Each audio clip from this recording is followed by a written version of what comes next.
When confronted with an intimidating, multivariable mathematical identity, the standard instinct is to start calculating. You isolate variables and balance both sides, and grind through layers of algebraic manipulation until the equation collapses into something readable. But there is an alternative approach that bypasses the calculation entirely. Instead of pushing symbols across an equal sign, you can step back and count physical shapes on a grid. This is the discipline of bijective combinatorics. It operates on a single principle. You can prove two seemingly unrelated algebraic expressions are equal by establishing a structural geometric equivalency between them.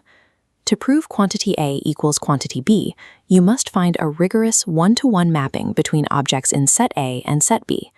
Every item on the left must correspond to exactly one item on the right. The translation is perfectly reversible, with 0 leftover elements.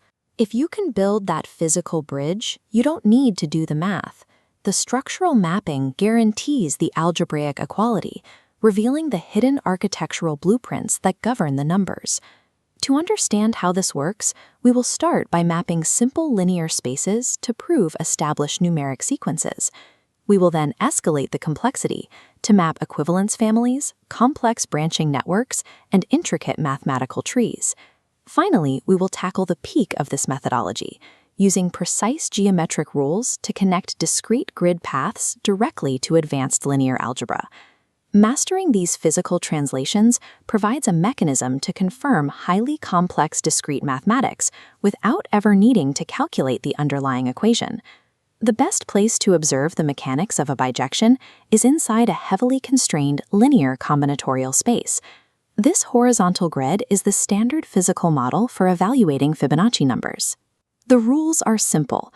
We want to count the exact number of ways to tile a 1x(n) board using only single 1x1 squares and 2-unit dominoes.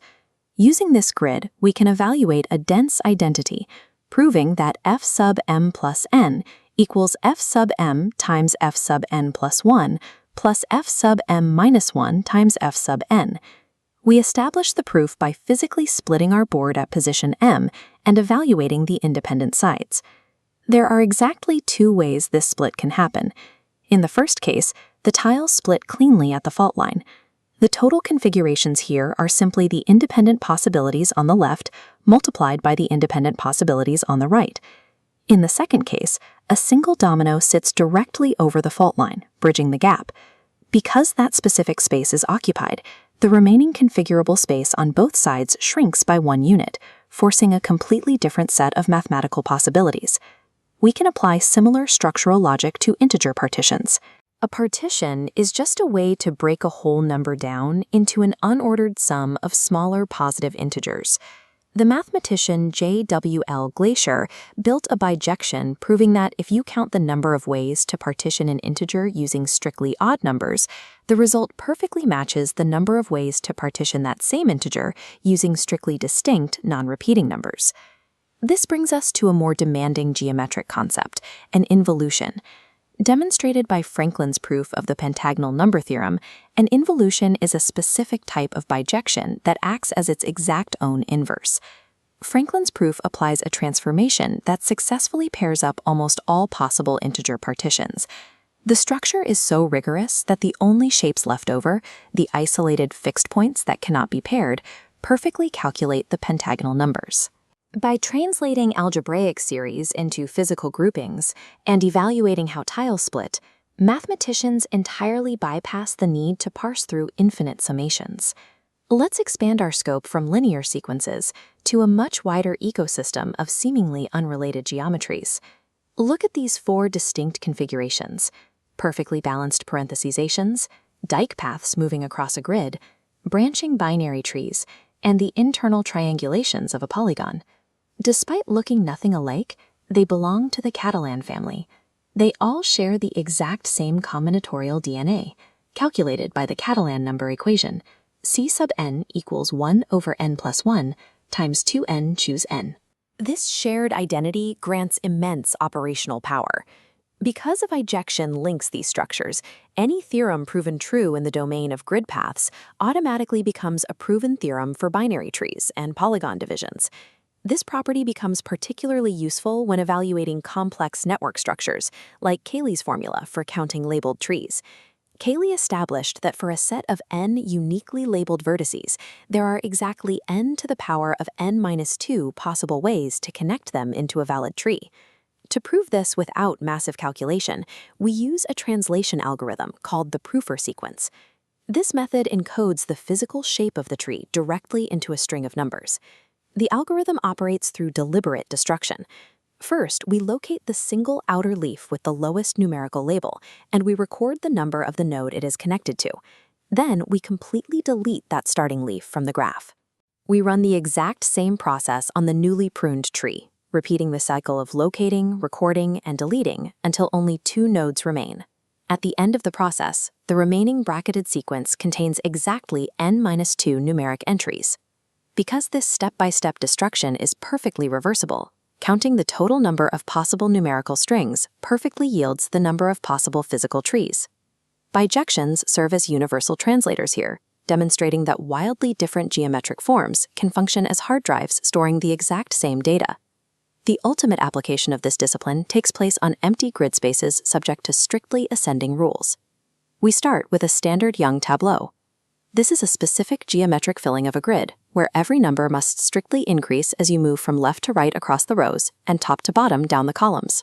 The total number of valid Tableau configurations for a given shape is determined by the hook length formula. A mechanism known as the RSK correspondence uses sliding tile movements to build a perfect bidirectional link, mapping a list of numbers directly into pairs of these rigid grid shapes. The rigor of these grids opens the door to the highest level of combinatorial geometry, alternating sign matrices, and continuous grid paths. Consider the logistical problem shown here on this coordinate grid. We want to count the exact number of possible routes connecting a set of starting points to a set of endpoints. The strict parameter is that no paths can ever touch or cross each other.